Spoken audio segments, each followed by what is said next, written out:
Alright, today we're checking out a budget build of Tony Stark and the Invincible Iron Man, which is a commander we already covered on Power Fun, but people seem to really like it. So without further ado, let's jump into it.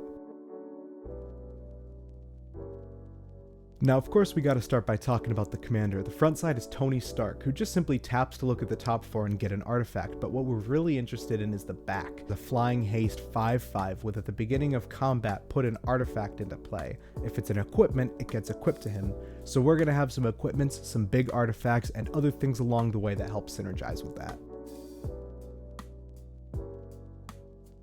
First up is our mana production, and where else to start but the cost reductions. Enthusiastic Mechanaut and Ethereum Sculptor are both iconic artifact cost reductions, and Iron Lad reduces non-creature spells across the board. We also have Shuri Wakandan Avenger, which is our 4th and final cost reduction for artifacts, but she also lets an artifact become a copy of another artifact until end of turn.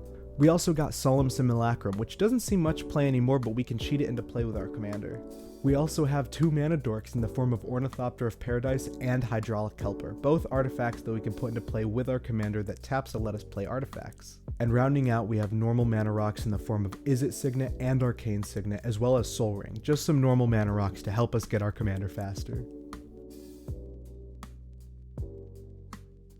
Now we're on to our biggest category, starting off with Crown of Gondor, a crazy equipment that enters and makes us the Monarch. We also got Fire Shrieker, which is a double striker for our commander, and Haunted Cloak, which gives him some keyword soup to help out. We also have Improved Arsenal, crazy artifact that buffs our commander for each artifact in play, and Meteor Sword, which functions as a removal spell. Scythe Claw makes it so when our commander deals combat damage to a player, they lose half their life. On top of that, we have the Domination Bracelet. Chainsaw is also an awesome equipment that'll buff our commander over the course of the game, and Conformer Shuriken, which helps us buff our commander equal to our other opponent's big creatures. Key to the Vault is also an incredible equipment that lets us cast something for free, and Robe of the Archmagi is going to be drawing us so many cards we won't know what to do with them. Next up, Mask of Memory, another draw spell, as well as Thran Power Suit, which is going to buff our commander, and Conqueror's Flail, which gives us some protection on our turn and buffs our commander. We got Dragonfire Blade, which protects our commander from pretty much all removal spells, and Sword of Vengeance to buff him. Coming in at the bottom of the equipment, we have Luxodon Warhammer, which is a nice equipment for buffing as well as giving our commander lifelink, and Adaptive Omni Tool, which is probably one of the best equipment in the deck.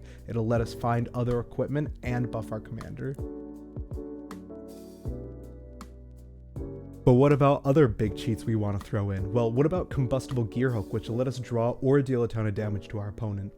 We also got Meteor Golem, which will remove something on the opponent's board. Mirror Battlesphere gives us some tokens, but it's also a huge creature.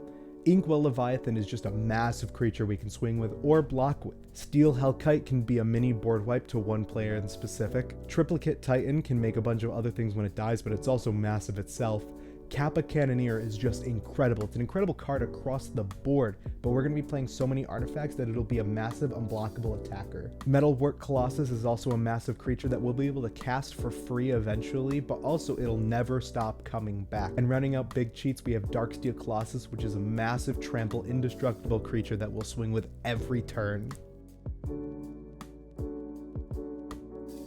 Now let's dip into our removal a little bit with Blastum, starting off with Abrade, a generic removal spell, as well as Negate and Reality Shift. We're looking at some pretty normal removal spells anyone who plays Commander should play. But also we're looking at We Say Thee Nay, which is a new counterspell from the set that has a teamwork cost. The flavor of adding it was just too much for me.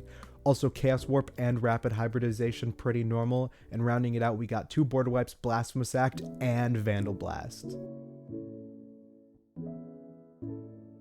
But let's talk about some payoffs for our commander, starting with Filigree Attendant. Simple as it gets a buff for every artifact we control, same with Iron Man Master of Machines, except we draw at the end of our turn. We also got Psy Master Thopterist, which is going to put Thopters into play when we cast artifact spells, and Sharding Sphinx is going to make Thopters whenever we deal damage with artifact creatures. Threefold Thunderhulk is also a massive creature we can cheat into play, but also it makes a ton of gnomes for later in the game. Next up is Master of Ethereum, which is massive based on all the artifacts we have, but also gives an anthem to the rest of the team.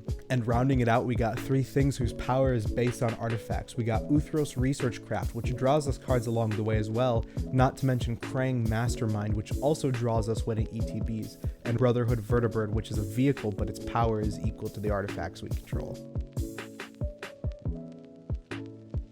Now we're going to take a look at some drawing abilities, starting off with Armor Wars, which will draw us equal to the highest mana value we have. All of our stuff is massive, by the way. We also got the Jackdaw, which is a vehicle that'll let us wheel but draw equal to the amount of artifacts we control, which is also a lot. One with the machine, very similar to Armor Wars, we're going to draw equal to the biggest mana value we have. We also got Thought Monitor, which is a pretty average 1 mana draw 2 you'll see in every artifact deck, as well as Joyra, Weatherlight Captain. She'll turn all of our artifacts into cantrips. And rounding it out, we got Padim, Council of Innovation. He's going to give our artifacts hexproof, but we'll also draw every turn. But what about the Etcetera stuff? Well, we're looking at Echo, Perceptive Prodigy, which will let us copy our commander's ability, as well as Joyra, Ageless Inventor, which will let us cheat artifacts into play over time by tapping her to put counters on her. And we also got 2 recursion pieces in the form of Emery, Lurker of the Lock, and Scour for Scrap, which will let us put artifacts from our graveyard into play or our hand, as well as Scour for Scrap gives us a tutor on top of that. And we had some room in the budget left over, so I included some non-basics to help fix a little more. Now, of course, we got to include Command Tower, everyone knows what that does, but we also got Terramorphic Expanse and Evolving Wilds for the sake of tutors. We also have some pretty common dual lands in the form of Cascade Bluffs, Sulphur Falls, and Sheevan Reef. But also to synergize with our artifact theme, we have Silver Bluff Bridge and Spire of Industry. On top of that, we're running 17 islands and 10 mountains. And that is the entire Iron Man deck. The link to it is in the description below if you want to check it out. Thank you for watching this far, and I'll see you in the next one. Bye-bye!